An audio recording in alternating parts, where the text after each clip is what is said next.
मेरी मम्मी 3 साल पहले ट्रेन एक्सीडेंट में गुजर गई थी और मैं अपने मम्मी पापा की अकेली बेटी थी। मेरा नाम साहिदा है।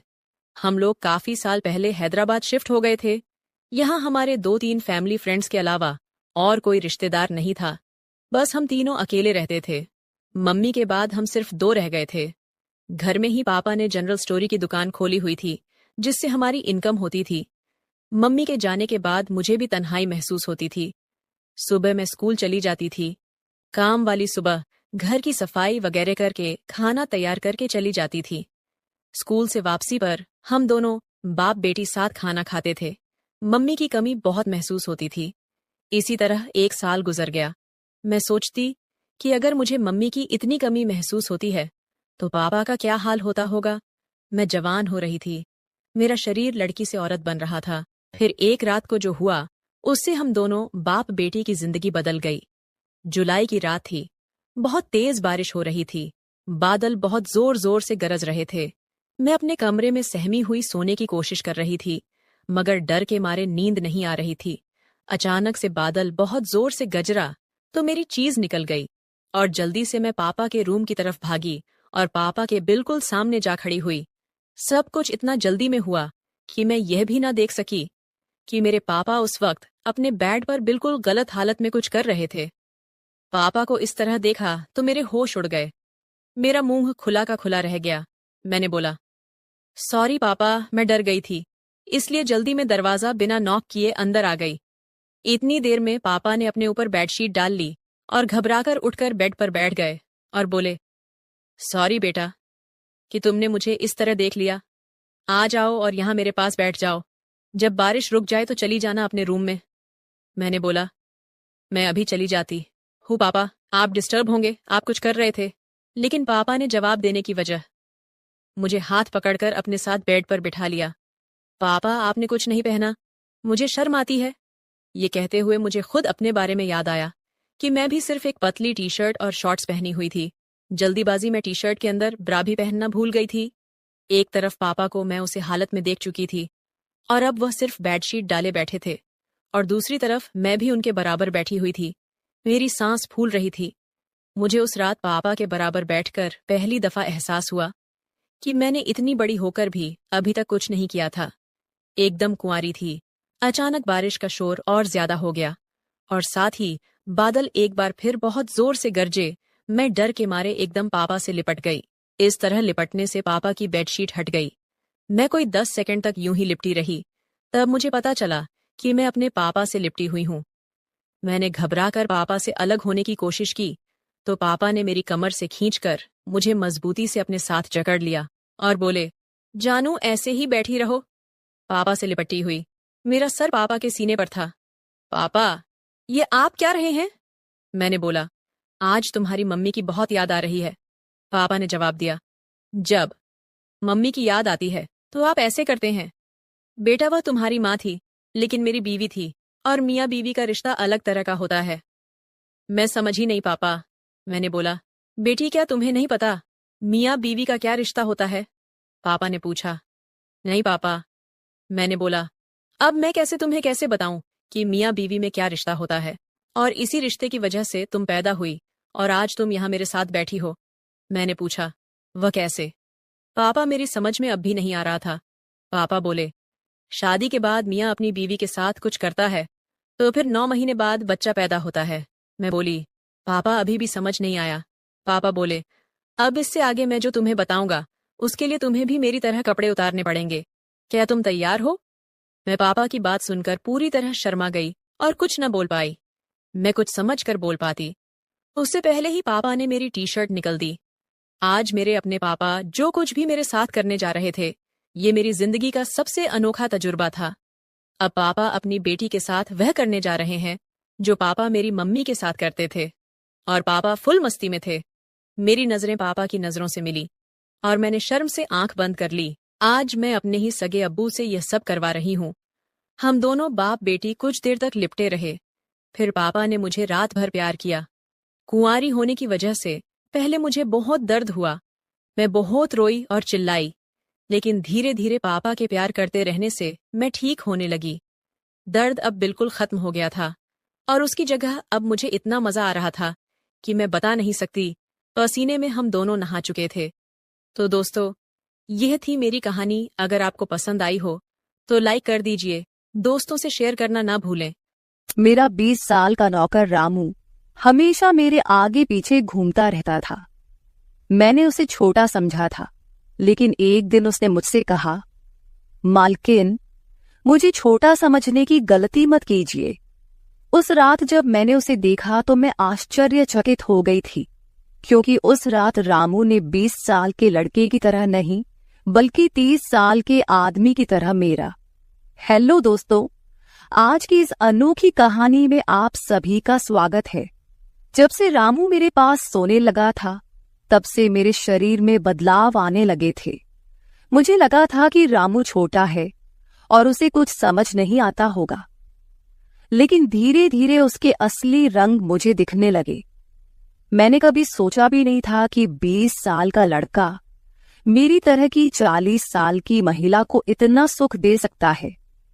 रामू 20 साल का था। उसे मैं गांव से अपने घर काम के लिए लाई थी। मेरे घर में सिर्फ मैं और मेरा 1 साल का बेटा था। जब मैं काम पर जाती थी तो रामू मेरे बच्चे की देखभाल करता और वह मेरे घर में ही रहता था। मैं बिना शादी के मां बन गई थी। मेरे प्रेमी ने शादी का झांसा देकर मुझसे प्रेम का खेल खेला। जब मैं गर्भवती हो गई तो मैं उसके घर गई और वहां मैंने देखा कि उसकी शादी हो रही थी। उसने मुझसे प्रेम का नाटक किया और किसी और लड़की से शादी कर ली थी। मेरे पेट में पल रहे बच्चे को मारने का मेरा मन नहीं हुआ, और जब मैंने गर्भपात कराने का सोचा, तब तक समय निकल चुका था। मैं 5 महीने की गर्भवती हो चुकी थी। मेरे माता पिता ने मुझे और मेरे बच्चे को स्वीकारने से इनकार कर दिया। तब मैं अकेली रहने लगी। कई महीने पहले मैं अपने गांव गई थी, अपने दादा के 100वें जन्मदिन के लिए। मेरे दादा ने मुझे जन्मदिन का निमंत्रण भेजा था और इसलिए मैं गांव गई थी। मेरे बेटे को वहां सिर्फ मेरे दादा ने ही प्यार से गोद में लिया था। आरव उनके पास खेल रहा था। तभी ऑफिस से मेरा फोन आया और मैं कुछ देर के लिए फोन पर बात करने के लिए बाहर चली गई।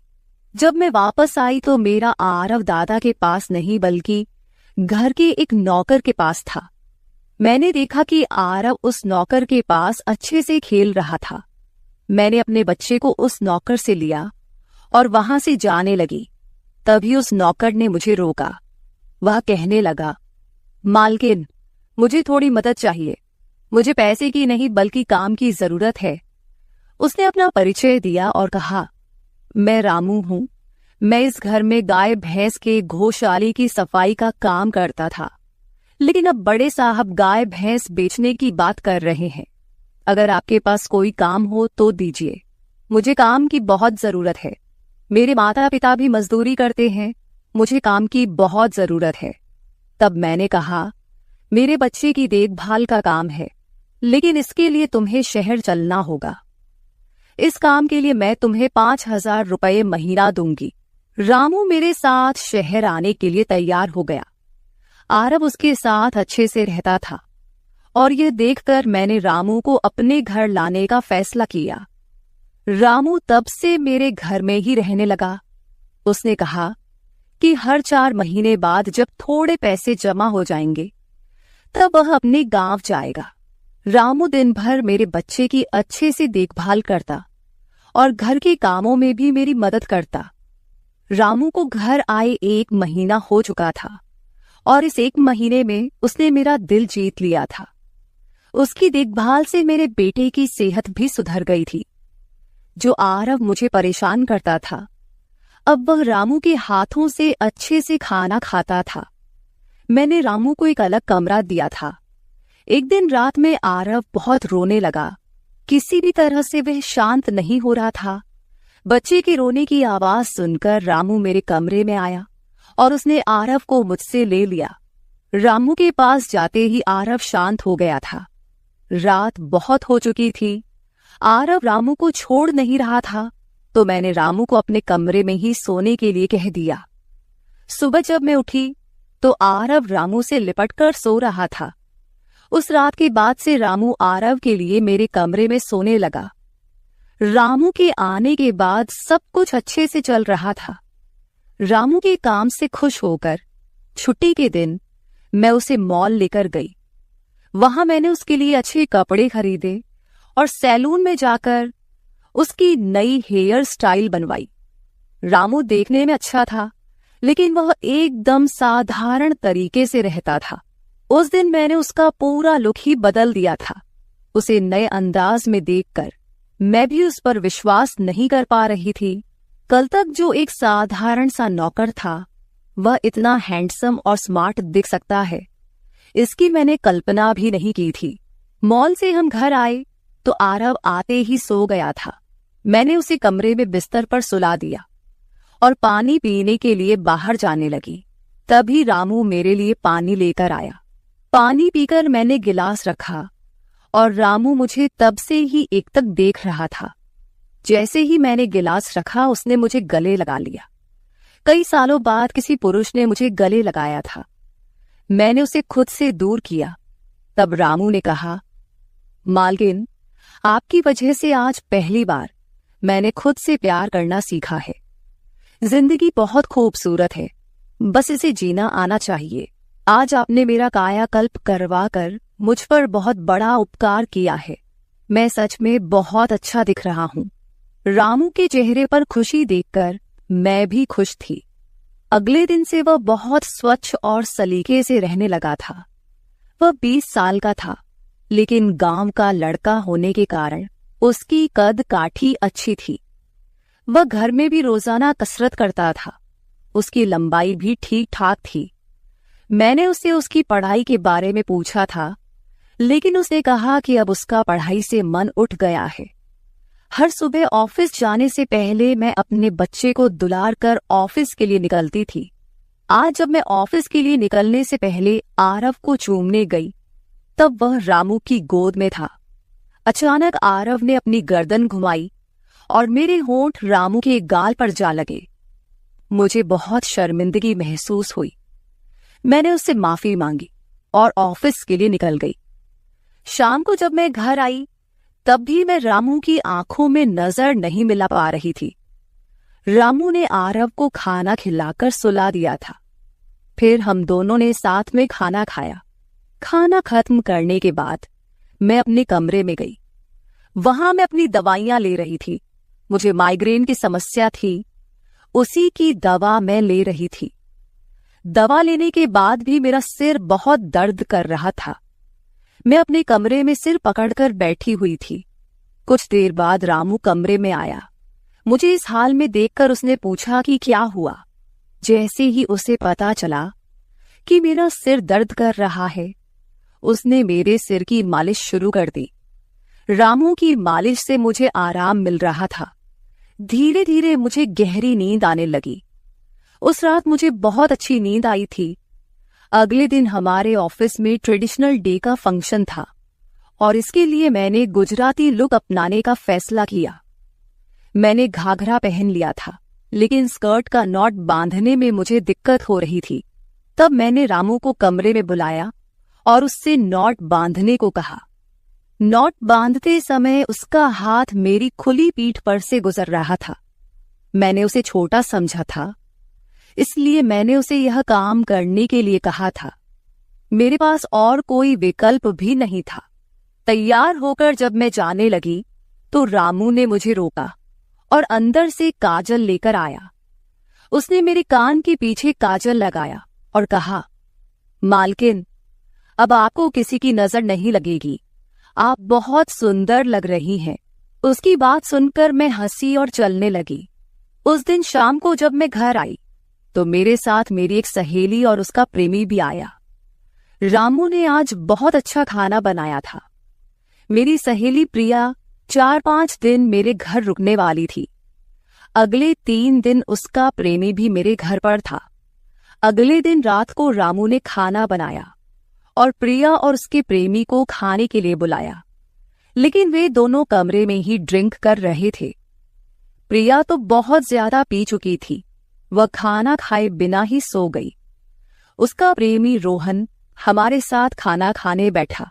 उसने कहा, प्राची, तुम प्रिया से भी ज्यादा सुंदर हो। रोहन के बोलते ही रामू उसे गुस्से से देख रहा था। खाना खत्म करने के बाद रोहन अपने कमरे में चला गया। उसके जाते ही रामू मुझसे कहने लगा, मालकिन, आपके ये कैसे दोस्त हैं? मुझे उस आदमी की बात बिल्कुल भी अच्छी नहीं लगी। तब मैंने रामू से कहा, मैं तुझे घर के सदस्य की तरह मानती हूं। इसका यह मतलब नहीं कि तू मेरे मेहमानों से कुछ भी कहे। तेरा काम है आए हुए मेहमानों की सेवा करना, इसलिए तू सिर्फ वही कर।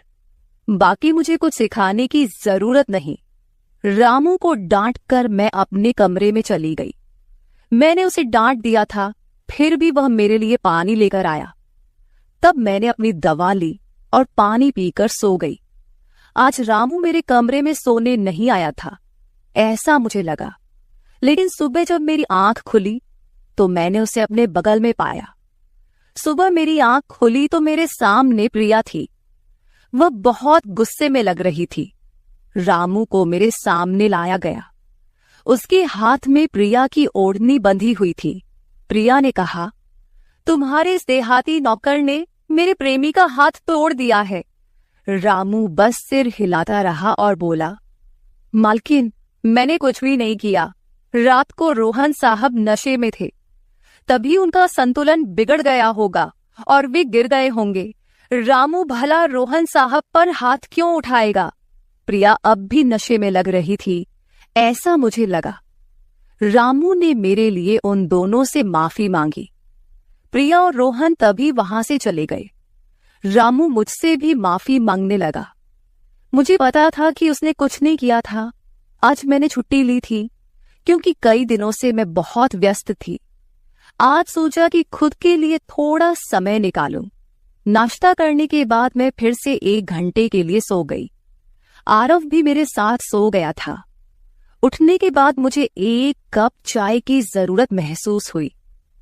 मैं रामू को चाय बनाने के लिए पुकार रही थी, लेकिन उसकी तरफ से कोई जवाब नहीं आ रहा था। उसे ढूंढते ढूंढते मैं उसके कमरे में गई। वहां जाकर देखा कि रामू अभी अभी नहाकर बाथरूम से बाहर आया था। उसने शर्ट नहीं पहनी थी। मैंने पहली बार उसे इस तरह देखा। रामू का शरीर बेहद मजबूत था। उसका शरीर किसी योद्धा की तरह दिख रहा था। मैं उसे टकटकी लगाकर देख रही थी। मुझे उस वक्त कोई होश नहीं था। कई सालों बाद मैं किसी जवान पुरुष को इस तरह बिना कपड़ों के देख रही थी। मैं उसे टकटकी लगाए देख रही थी। तभी रामू ने मुझे आवाज दी। वह मेरे सामने शर्ट पहनकर खड़ा था, फिर भी मैं अपनी सुध-बुध खोए उसे देख रही थी। उसने मेरी आंखों के सामने चुटकी बजाई। तब मैं होश में आई और उससे कहा कि मेरे लिए चाय बना दे।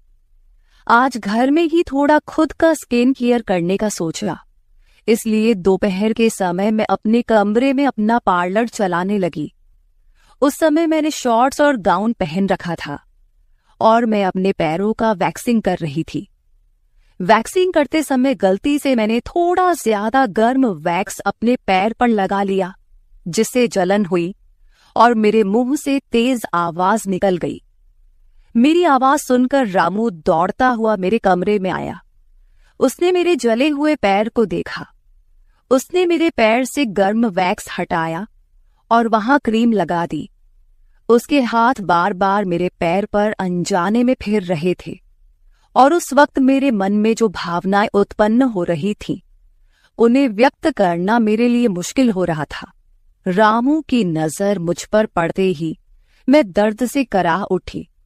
मुझे इस हालत में देखकर उसने कहा, बाई साहब, अब आप बस आराम से लेट जाइए। आपको जो भी करना है मुझे बताइए, मैं आपकी मदद कर दूंगा। मैंने उसे मेरे दूसरे पैर का वैक्सिंग करने को कहा। रामू ने जैसा मैंने बताया वैसा ही किया। उसने मेरे चेहरे की मसाज भी कर दी। उसके स्पर्श से मुझे बहुत आराम मिला। आज का छुट्टी का दिन मेरे लिए आरामदायक बीता। रामू में हर गुण भरा हुआ था। वह किसी भी काम में पीछे नहीं था। आज रात मैंने उसे मेरे कमरे में सोने के लिए मना कर दिया। दिन भर मैं घर में नहीं होती, कम से कम रात को तो मुझे मेरे बच्चे के साथ अकेले समय बिताना चाहिए। हर बार रामू का आना मुझे पसंद नहीं था, इसलिए मैंने उसे कमरे में सोने के लिए मना कर दिया। इस तरह दिन बीतने लगे। कुछ दिनों तक रामू के बिना आरव रात को सो नहीं पाता था, लेकिन धीरे धीरे उसने रोना बंद कर दिया। मुझे अपने अंदर कुछ बदलाव महसूस होने लगे थे। सुबह उठते ही मेरा शरीर बहुत दुखने लगता था। अचानक ये सब क्यों हो रहा है, समझ नहीं आ रहा था। कुछ दिनों में मेरी शारीरिक पीड़ा इतनी बढ़ गई कि मुझे बिस्तर से उठने की भी इच्छा नहीं होती थी। तब मैंने ऑफिस से 1 हफ्ते की छुट्टी ले ली। कुछ दिनों आराम किया, शायद थोड़ा ठीक हो जाऊं। अब पूरा वक्त आरव रामू के साथ रहता था। जब उसे भूख लगती तो वह बीच बीच में मेरे पास आ जाता। आज मैं अपनी कमर पकड़कर बैठी थी। रात को रामू पानी लेकर मेरे कमरे में आया। मेरी कमर पर हाथ देखकर उसने समझ लिया कि मुझे बहुत तकलीफ हो रही है। रामू ने कहा, बाई साहब, अगर आपको कोई आपत्ति ना हो तो मैं आपकी कमर की मालिश कर देता हूं। मेरी कमर इतनी दुख रही थी कि मैंने उसकी मालिश के लिए हाँ कर दी, लेकिन उससे पहले मैंने अपने कमरे की लाइट बंद कर दी। छोटे 0 बल्ब की रोशनी में मेरी कमर उसे नहीं दिखेगी, इसलिए मैंने कमरे की बड़ी लाइट बंद करके 0 बल्ब जला दिया। वह जब मालिश कर रहा था, मुझे बहुत आराम मिल रहा था। मालिश करने से मेरी पीड़ा जैसे झट से गायब हो गई थी। मालिश करते समय रामू ने मुझसे पूछा, बाई साहब, आपको आरव के पिता की कभी याद नहीं आती? आप इतनी सुंदर और जवान होकर भी अभी तक अकेली क्यों हैं? उसके सवाल का मेरे पास कोई सही उत्तर नहीं था। मैंने उससे कहा कि शायद तुम्हारे सवाल का उत्तर मेरे पास नहीं है। उस सवाल पर वहीं विराम लग गया। रामू की मालिश से मुझे अच्छी नींद आ गई थी।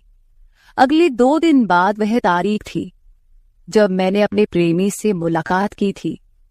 आखिर वह दिन आ ही गया। उस दिन मैंने दिन भर अपने मन को किसी न किसी काम में व्यस्त रखने की कोशिश की, लेकिन रात के अंधेरे में मुझे अपने प्रेमी की बहुत याद आ रही थी। आज वह मेरे साथ नहीं था, लेकिन वह मेरे बच्चे का पिता था। आरव को देखकर मुझे रोज उसकी याद आती थी और आज मैं अपनी भावनाओं को छुपा नहीं पाई। मैं अपने कमरे में जोर जोर से रोने लगी। आरव पास में सो रहा था, इसका भी मुझे ध्यान नहीं रहा। मैंने आज अपनी दवाइयां भी नहीं ली थीं। रामू पानी लेकर मेरे कमरे में आया। मुझे रोते हुए देखकर उसने मुझे पानी पिलाया। जब मैं शांत हुई तो उसने मुझे दवाइयां दी। मेरे रोने की आवाज से आरव हल्का हिलने लगा। वह जाग न जाए, इसलिए रामू मुझे अपने कमरे में ले गया। वहां जाकर मैंने उसे कसकर गले लगा लिया। ऐसा लग रहा था कि मैंने अपना होश खो दिया था। मेरा रोने का कारण सुनकर रामू भी शांत हो गया था। वह लगातार मेरे आंसू पोंछ रहा था। रोते रोते मैंने उसका कंधा पकड़ लिया। धीरे धीरे मैंने उसे और करीब खींच लिया। मैंने उससे कहा, रामू, आज की रात मैं तुम्हारे साथ बिताना चाहती हूं। तब रामू ने कहा, भाई साहब, मैं अभी छोटा हूं, मुझे कुछ भी नहीं आएगा। उसकी बात सुनकर मैंने उसे और पास खींच लिया। उस रात मैं उसके कमरे में थी, लेकिन सुबह जब मैं उठी तो वह मेरे पास नहीं था। उसकी शर्ट वहीं पड़ी हुई थी। जब मैं बाहर गई तो मैंने देखा कि रामू मेरे बच्चे को दूध और बिस्किट खिला रहा था। मुझे आरव का ख्याल नहीं आया था, लेकिन रामू ने नहीं भुलाया। उसने हम दोनों माँ बेटे को खुश कर दिया था। रात की थकान के बाद मैं सुबह देर से उठी थी। दिन भर रामू ने मुझसे नजरें नहीं मिलाई। आज प्रिया मुझसे मिलने घर आई थी। वह रामू की तरफ देख भी नहीं रही थी। रामू ने उसे पानी दिया और कमरे से बाहर चला गया। थोड़ी देर बातें करने के बाद प्रिया जाने लगी। जाते समय उसने मुझसे कहा, जितनी जल्दी हो सके अपने नौकर को यहां से निकाल दो। वह दिखने में जितना मासूम लगता है उतना है नहीं। उसकी बात का मैंने खास ध्यान नहीं दिया। रोज की तरह रात को खाना खाने के बाद रामू ने मुझे पानी का गिलास मेरे कमरे में लाकर दिया और उसने आरव को भी सुला दिया था। आरव आज बाहर हॉल में झूले में सो रहा था। रामू उसकी देखभाल कर रहा था। मैंने अपने कमरे की लाइट बंद कर दी और सो गई। कुछ समय बाद मुझे आरव की आवाज सुनाई दी। उसकी आवाज से मेरी नींद खुली। मैं उठने वाली थी कि तभी उसकी रोने की आवाज बंद हो गई। कुछ समय बाद मुझे अपने कमरे का दरवाजा खुलने की आवाज सुनाई दी। मैं चुपचाप सब देख रही थी। रामू मेरे कमरे में आया था। उसने मेरे पास आकर यह देखने की कोशिश की कि मैं सो रही हूं या नहीं, और फिर उसने मेरा मोबाइल उठाया। उसकी वह खोजबीन देखकर मैंने जल्दी से कमरे की लाइट ऑन कर दी। मुझे जागता हुआ देखकर वह चौंक गया। मैंने उसके हाथ से अपना मोबाइल छीन लिया। मैंने उससे कहा, रामू, यह सब क्या चल रहा है? तुम इस वक्त यहां क्या कर रहे हो? वह कुछ नहीं कहकर वहां से जाने लगा, लेकिन मैंने उसे इतनी आसानी से छोड़ने का इरादा नहीं किया था। मैंने उसे उसका वीडियो दिखाया जिसमें वह प्रिया के बॉयफ्रेंड पर हाथ उठा रहा था। उस दिन रोहन के मोबाइल का कैमरा गलती से चालू रह गया था और उसमें उनकी हाथापाई रिकॉर्ड हो गई थी। सुबह जब प्रिया मुझसे मिलने आई थी तब उसने मुझे वह वीडियो दिखाया था और तब से मैं रामू पर नजर रख रही थी। रामू, तुमने झूठ क्यों बोला? तुमने रोहन पर हाथ क्यों उठाया? तब उसने कहा, जो भी आप पर बुरी नजर डालेगा उसके साथ मैं यही करूंगा। मालकिन, उस रात जब रोहन नशे में था वो आपके कमरे में आया था। वो आपके साथ कुछ गलत करने की कोशिश कर रहा था और इसलिए मैंने उस पर हाथ उठाया। रामू की बात सुनकर मैंने कहा, ठीक है, मैं तुम्हारी बात मानती हूं, लेकिन तुम मुझे नींद की दवा क्यों दे रहे थे? आज मैंने तुम्हें मेरे पानी में दवा मिलाते हुए देखा है। तुम्हारी नजर मुझ पर थी और तुम जो चाहते थे वह मैंने तुम्हें दे दिया है। अब अपना हिसाब करो और गांव निकलो। मेरी बात सुनकर रामू बोला, मालकिन, आप जैसा सोच रही हैं वैसा कुछ भी नहीं हुआ है। कल रात मैंने आपके साथ कुछ भी गलत नहीं किया। मैंने आपके पानी में नींद की दवा मिलाई थी जिससे आप मेरे पास आते ही सो गई थीं और मुझे आपके साथ कुछ भी गलत नहीं करना था। कुछ दिन पहले मैंने आपको रात में फोन पर बात करते हुए देखा था। मैंने आपकी बातें सुनी थी। आप फिर से अपने उस प्रेमी से मिलने की तैयारी कर रही थी। आपकी मुलाकात आपके ही घर में तय हुई थी। मुझे यह सब पता था। आप उससे ना मिले, इसलिए मैं आपको रात में नींद की दवा दे रहा था। वह व्यक्ति अब भी आपको धोखा दे रहा है। वह आपसे झूठ बोल रहा है। वह आपके बच्चे को आपसे छीनने के लिए आपके करीब आ रहा है। उसकी पत्नी को बच्चा नहीं हो सकता, इसलिए वह आपके पास आ रहा है। उसने अपनी पत्नी को तलाक नहीं दिया है। वह आपसे झूठ बोल रहा है। रामू, तुम हो कौन? तुम्हें यह सारी जानकारी कैसे मिली? तब उसने कहा, आपके बाबा साहेब ने मुझे आपका फोटो दिखाया था। मुझे आप पहली नजर में ही अच्छी लगी थी, लेकिन बाबा साहेब ने यह भी कहा था कि आप शादी के खिलाफ हैं। तब मैंने उनके साथ मिलकर यह प्लान बनाया। आपके दिल में अपनी जगह बनाने के लिए मैं यहां आया था, लेकिन यहां आने के बाद मैंने देखा कि बहुत से लोग आप पर बुरी नजर रखते हैं, इसलिए मैंने आपकी सुरक्षा करनी शुरू कर दी। रामू 20 साल का नहीं था। मेरा पहला शक सही निकला। वह 30 साल का था और एक अच्छी नौकरी पर था। उसने मेरे प्यार के लिए इतनी मेहनत की थी। रामू ने मेरे प्रेमी के बारे में जो भी कहा था वह सब सच था। रामू ने मेरे प्रेमी की सारी जानकारी सही निकाली थी। रामू जैसा ईमानदार पति और मेरे बच्चे का पिता मिलना मेरे लिए बहुत बड़ी बात थी। मैं अपने प्रेमी के धोखे के जाल में फंसने से बच गई थी। आज मैं विक्रांत उर्फ रामू के साथ बहुत खुश हूं। वह मुझसे और मेरे बच्चे से बहुत प्यार करता है। मेरे बाबा साहिब की वजह से आज मेरा परिवार शुरू हुआ। मुझे रामू जैसा पति मिला, ये मेरा सौभाग्य था। दोस्तों, जो आपसे सच्चा प्यार करता है वह किसी भी कठिनाई में आपका साथ नहीं छोड़ता। रिश्ते निभाने वाले को किसी वजह की जरूरत नहीं होती और रिश्ते तोड़ने वालों के लिए एक बहाना भी काफी होता है। तो दोस्तों, ये थी हमारी आज की छोटी सी कहानी। आपको ये कहानी कैसी लगी कमेंट करके जरूर बताएं। अगर आप ऐसी ही और भी इंटरेस्टिंग कहानियां सुनना चाहते हो तो चैनल को सब्सक्राइब जरूर कर ले और बेल नोटिफिकेशन ऑन कर ले ताकि आपको मेरी आने वाली हर वीडियो समय से मिल सके। कल मिलेंगे एक और वीडियो के साथ। धन्यवाद। नौकर जोर लगा लगाकर मेरा मसाज करता। मैं उसको पैसे पकड़ाती तो कहता, रहने दो मालकिन, वसूली रात को करूंगा। मैं कुछ समझ नहीं पाती। जैसे जैसे वह मसाज करता मुझ पर खुमारी बढ़ती ही जाती और मैं सुकून से गहरी नींद सो जाती। लेकिन एक रात मुझे नींद नहीं आई। मेरे तो होश उड़ गए जब उस रात मसाज करते करते उसने, मेरा नाम दामिनी है, मैं बहुत खूबसूरत थी, इसीलिए शादी से पहले हर दिन मेरे लिए रिश्ता आता था। मैं अपने माँ बाप की इकलौती बेटी थी, इसलिए मेरा बाप चाहता था कि मैं डॉक्टर बनकर उसका नाम रोशन करूं।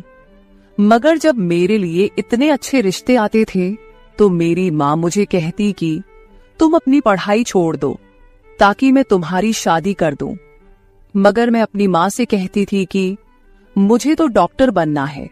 मगर ये सुनकर मेरी माँ को गुस्सा आ जाता था और वह कहती थी कि तुम अभी शादी कर लो, ये डॉक्टर की पढ़ाई बाद में कर लेना।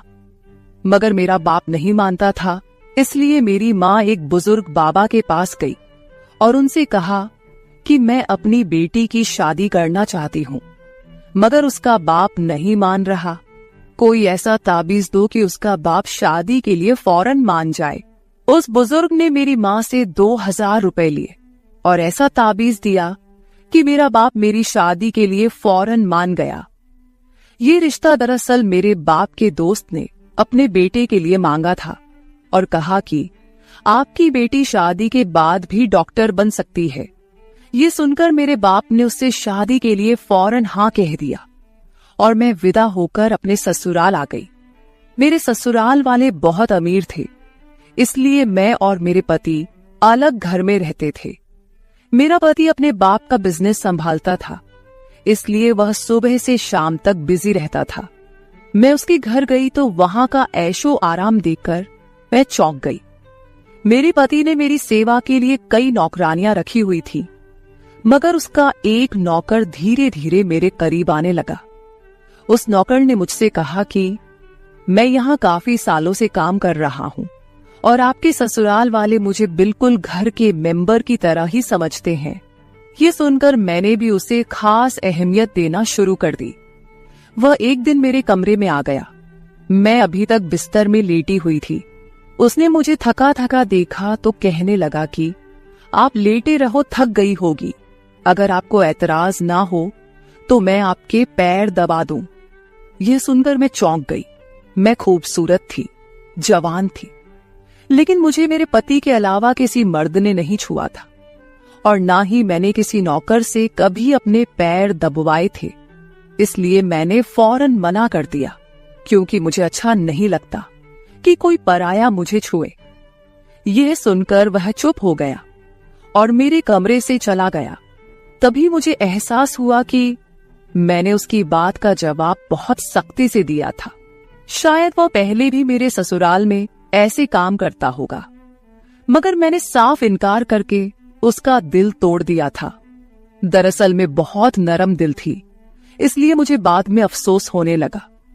मैं उसके बारे में सोचने लगी कि यह नौकर तो काफी जवान और खूबसूरत है, मुझे इससे पैर नहीं दबवाना चाहिए था।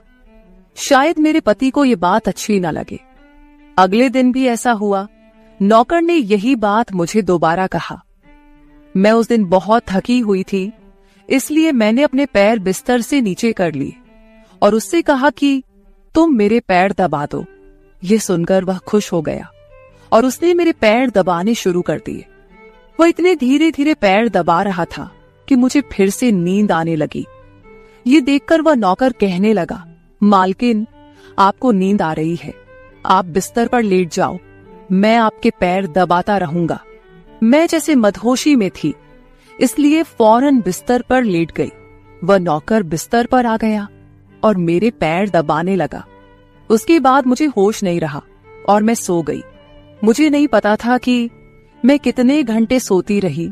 मेरी आंख खुली तो मैंने देखा कि वह नौकर अभी तक मेरे पैर दबा रहा था। ये देखकर मुझे उस पर तरस आ गया और मैंने हाथ बढ़ाकर अपना पर्स खोली और कुछ नोट निकाले और उस नौकर के हाथ में रख दिए। ये देखकर वह शर्माने लगा।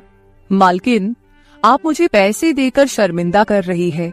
मेरी सैलरी अच्छी है, मुझे इन पैसों की जरूरत नहीं है। ये सुनकर मैंने उससे कहा कि यह पैसे तुम्हारी मेहनत के हैं। ये सुनकर उस नौकर ने मुझसे वह पैसे लिए और मेरे कमरे से निकल गया। मेरा पति रात को देर से आता था, इसलिए मैंने शाम को फिर उस नौकर को अपने कमरे में बुलाया और उसे कहा कि तुम्हारी मालिश से मुझे बहुत अच्छी नींद आती है, इसलिए जब तक मेरा पति घर नहीं आ जाता तब तक तुम मेरे कमरे में ही रहना। शायद नौकर को पैसे का लालच आ गया था, इसलिए वह मेरी बात सुनकर खुश हो गया और कहने लगा, मैं तो आपका मामूली सा नौकर हूँ, जैसा आप कहोगे मैं वैसा ही करूंगा। आपके पैर दबाता रहूंगा ताकि आपकी थकान उतर जाए और आपको सुकून मिले। ये सुनकर मैंने उससे कहा कि तुम्हारे हाथों में जादू है, इसलिए तो मेरी सारी थकावट उतर जाती है। एक दिन नौकर ने मुझसे कहा कि आपकी सास भी कभी कभी मुझसे मसाज करवा लेती थी। ये सुनकर मैं चौंक गई। मुझे मेरी सास ऐसी नहीं लगती थी, मगर वह नौकर झूठ बोलने वाला नहीं लगता था। मुझे ससुराल आए 1 महीना होने वाला था, इसलिए मैंने नौकरों को परख लिया था। वह मुझे हर बात सच ही कहता था। मेरे घर में नौकरानियां भी काम करती थी, मगर वह झूठी और बेईमान थी। वह मुझसे जो बात सुन लेती थी उसे पूरे मोहल्ले में मशहूर कर देती थी, इसलिए मैं उन्हें अपने कमरे में नहीं आने देती। ये नौकर इस घर का पुराना नौकर था, इसलिए मैं उस पर भरोसा करती थी। नौकर भी मेरे कमरे में आता था, मगर अपनी नजरें झुकाकर रखता था। वह मेरे जिस्म को हाथ लगाता, मगर उसकी नीयत खराब न थी। ऐसा हर रात होता था। एक दिन मैंने अपने पति से कहा कि जब से हमारी शादी हुई है हम कहीं घूमने फिरने नहीं गए। ये सुनकर मेरे पति ने कहा कि जब से हमारी शादी हुई है तुम भी तो हर वक्त नींद में रहती हो। मैं रात को घर आता हूँ तो तुम गहरी नींद में होती हो।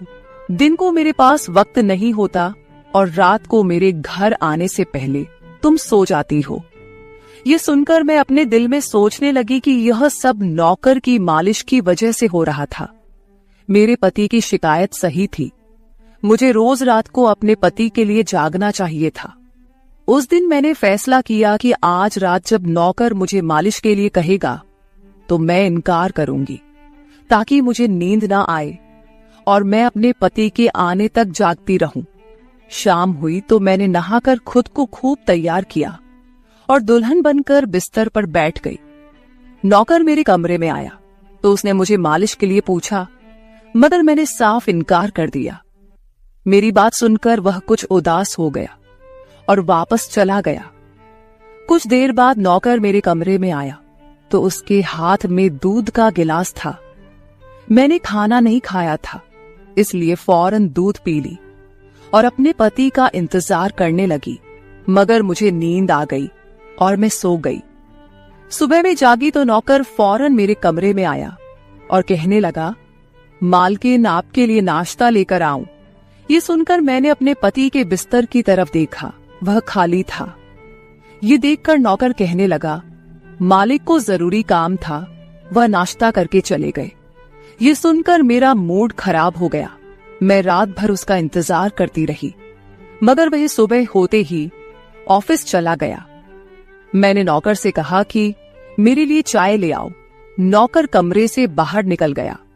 तभी मैंने अपने जिस्म की तरफ देखा तो चौंक गई। रात को मैंने दुल्हन का कपड़ा पहना हुआ था, मगर अब मेरे जिस्म पर कोई और कपड़े थे। मगर मैंने अभी जेवरात पहने हुए थे। मेरा सर भारी होने लगा। मुझे ये सोचकर चक्कर आने लगे कि रात को मेरे साथ क्या हुआ था।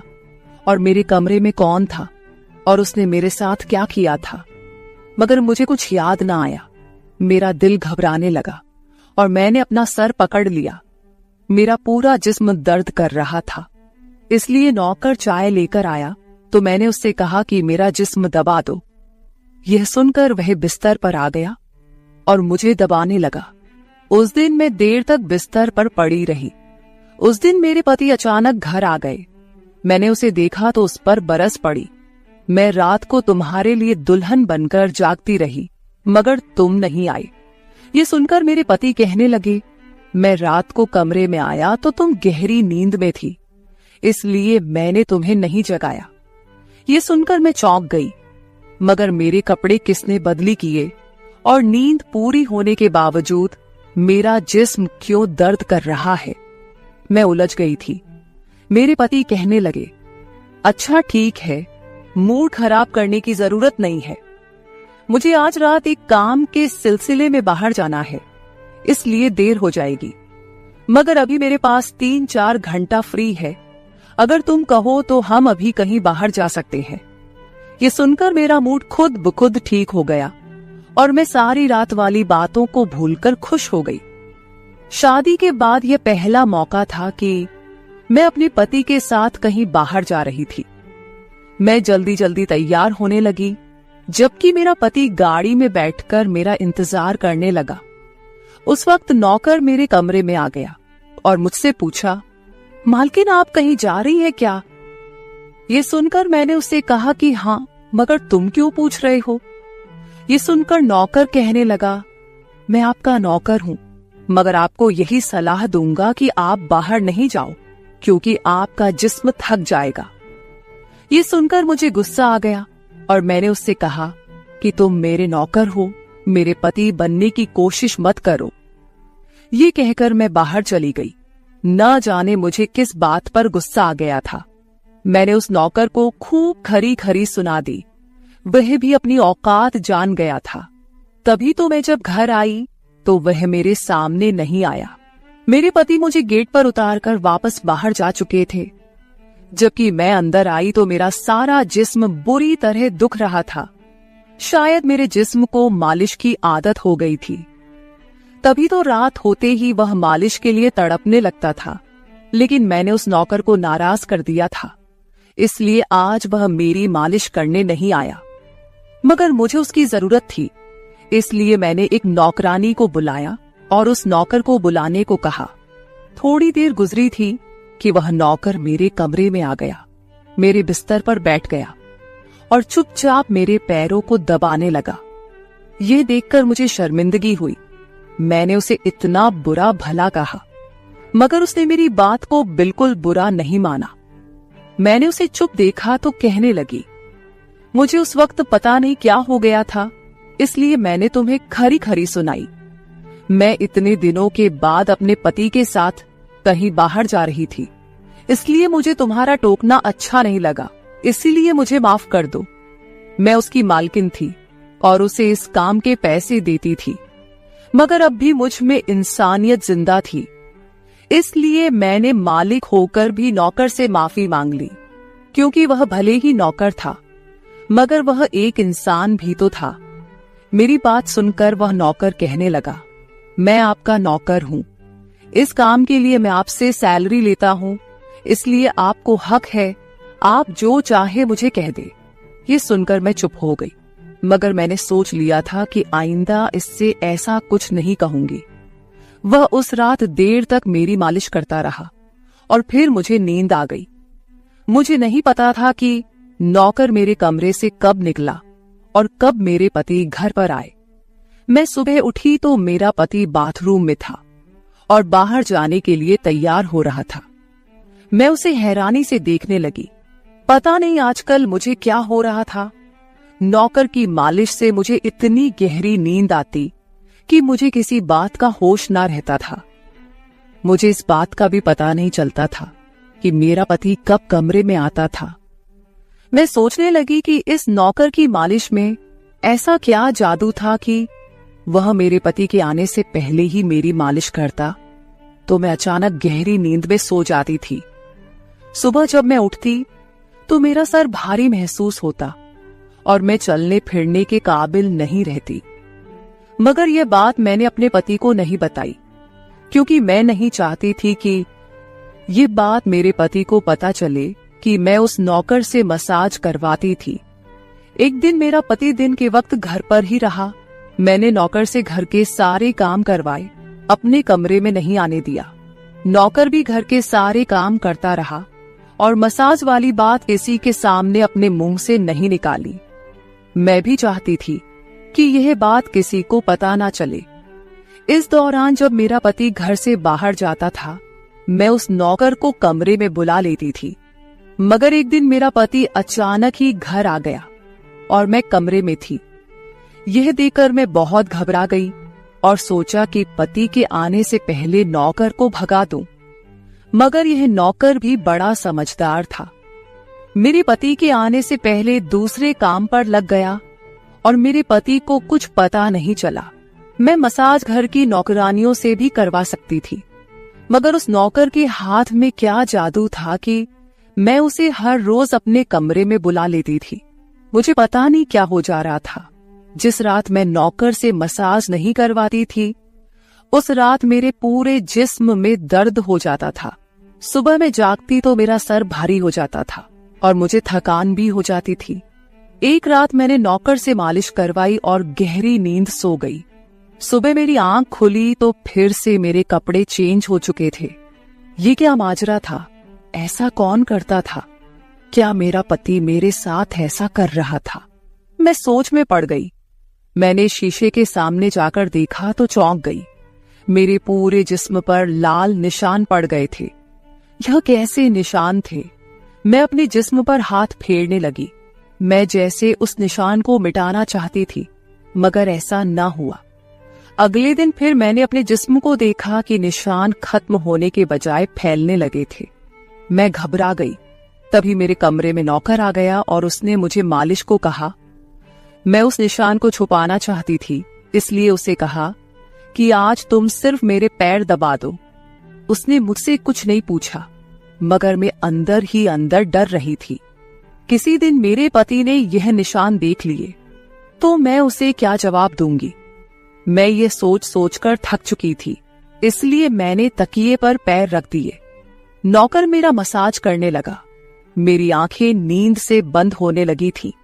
तभी मुझे नौकर ने ऐसी बात कह दी जिसे सुनकर मेरे होश उड़ गए। उसने मुझसे कहा, मालकिन आप मुझे बहुत अच्छी लगती हो। मेरी आंखें बहुत बोझल होने लगी थी। मुझे उसकी बात समझ नहीं आई और फिर मैं गहरी नींद सो गई।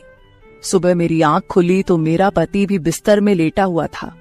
मेरा सर भारी हो रहा था और जिस्म दर्द से छूट रहा था, मगर उसके बावजूद मैं अपने पति के करीब गई और उसे धीरे से उस निशान के बारे में बता दिया। मैंने सोचा कि यह निशान बढ़ रहे थे, इसलिए मुझे यह बात अपने पति को बता देनी चाहिए। ये सुनकर मेरे पति ने मेरे जिस्म से कपड़ा हटाया तो वह उछल पड़ा। वह मुझसे दूर हो गया और कहने लगा, तुमने मुझे धोखा दिया है, बेवफाई की है और तुम्हें उसी की सजा मिली है। यह कोई बीमारी नहीं है, बल्कि तुम्हारा गुनाह है। मुझ में क्या कमी थी जो तुमने दूसरा मर्द तलाश कर लिया? मैं काम में बिजी था, मर तो नहीं गया था कि तुमने एक और चक्कर चला लिया। यह सुनकर मैं हक्का बक्का रह गई। मैंने उससे कहा कि यह आप कैसी बातें कर रहे हैं, मैं बेकसूर हूं। मगर मेरा पति हंसने लगा और कहने लगा, ये निशान बता रहे हैं कि तुम गुनहगार हो, इसीलिए मेरे घर से निकल जाओ। मैं तुम्हें तलाक के पेपर भेज दूंगा। उसने मुझे धक्के मार मार कर घर से निकाल दिया। मैं रोते हुए अपने माँ बाप के घर आ गई और उन्हें अपनी बेगुनाही का यकीन दिलाया। वे मेरे अपने थे, इसलिए उन्होंने यकीन कर लिया। उन्होंने कहा कि वह मेरे पति से बात करने जाएंगे, मगर उनके जाने से पहले ही तलाक के कागज आ गए और मेरी हंसती मुस्कुराती दुनिया उजड़ गई। मैं इसका जिम्मेदार किसको ठहराती? कोई भी तो नहीं था। मैं कई दिनों तक रोती रही। मुझे ऐसा लगने लगा था जैसे मैं मरने वाली थी। एक दिन मेरी माँ मेरे कमरे में आई और कहने लगी कि तुमसे कोई मिलने आया है। मैं भागकर गई कि शायद मेरे पति आए हों, उसे मेरी बेगुनाही का एहसास हो गया हो। मगर वहां मेरा पति नहीं था, बल्कि वही नौकर था जो उसके घर काम करता था। मैंने उसे आने का कारण पूछा तो वह कहने लगा, मैं आपके उन निशानों के बारे में जानता हूं। ये सुनकर मैं चौंक गई। मैंने उसको कसकर